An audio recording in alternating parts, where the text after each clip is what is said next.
Hey y'all, so you finally made that big score on Facebook Marketplace. You found the dream winch, the Warren 8274 you always wanted to put on your old rig, but it looks a little bit less like this one and more like that one. Well, in today's video, I'm going to show y'all how to rewire one of these for cheap and get it ready for service. Let me go ahead and pop this cover off and I'll show y'all what's going on behind it.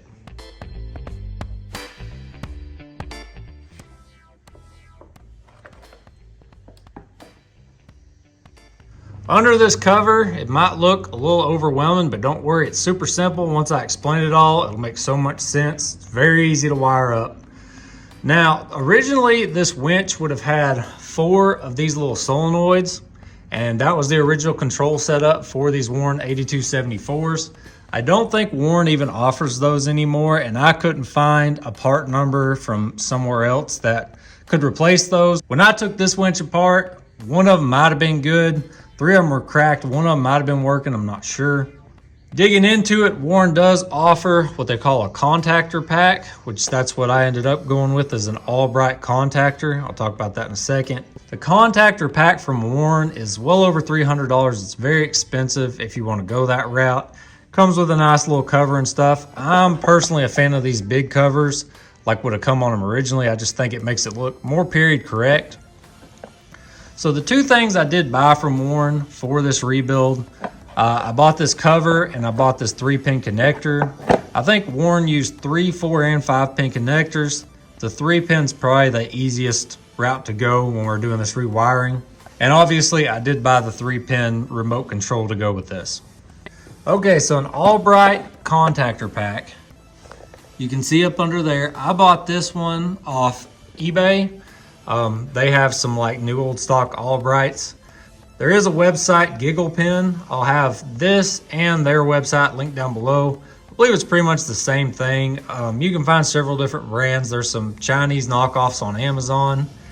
It's just kind of buy at your own risk. How cheap do you want to go? I went with a trusted name brand that I knew was going to function the way it should.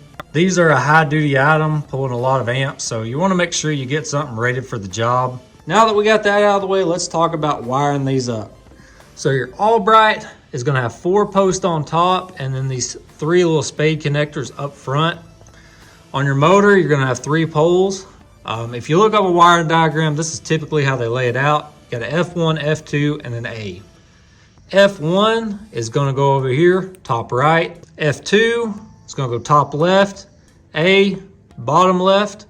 And then bottom right, that is going to be your positive. That's what goes back to your battery. And then also this little white wire coming off your pin out here on your cover, that's also going to the positive.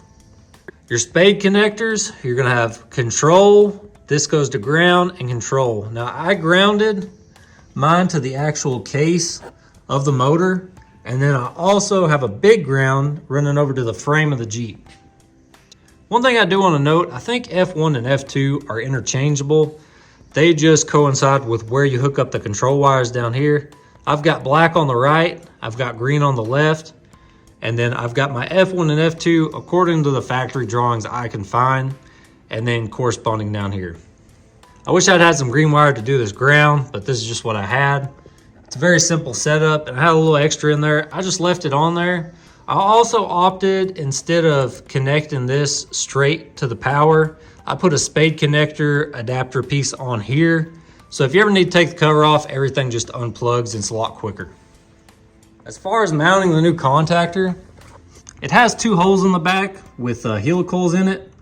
I actually just drilled, I think just 1 hole, extra hole in the back. There was already 1 hole that would work. Stacked up some washers and just ran bolts in there and spaced it out. Some of these do come with a bracket already made onto it, so you won't have to make up for this offset. And then the cover, because it is a very tight fit, making all this fit under the stock stuff, I did clip out a little piece here and a little piece there for these wires to tuck up in there, just so they don't get crimped up or smashed when I put all this back together. Hopefully I did a decent job explaining all that. It's not that complicated. It's just figuring out what goes where, and I spent way too much time figuring that out, poring over forums, scrolling through different websites, seeing 4-pin connectors, 5-pin connectors. There's just all this stuff you got to dig through to get to this point. But at the end of the day, it seemed like the easiest thing to do a 3-pin connector, a 3-pin remote, the Albright solenoid, or the giggle pin one, whichever one you feel comfortable using. And you can take your marketplace diamond in the rough, find of the year 18274 and actually get it working again. Now, like I said, I'll go ahead and link all the part numbers to everything here down in the description. I'll probably throw them up on the screen too for y'all. One more thing, if you like my bumper setup here, I've got a whole video on how I built this thing, put it all together, all the pieces used. I sure appreciate y'all checking out this week's video. I hope you enjoyed it, and I'll see y'all next time.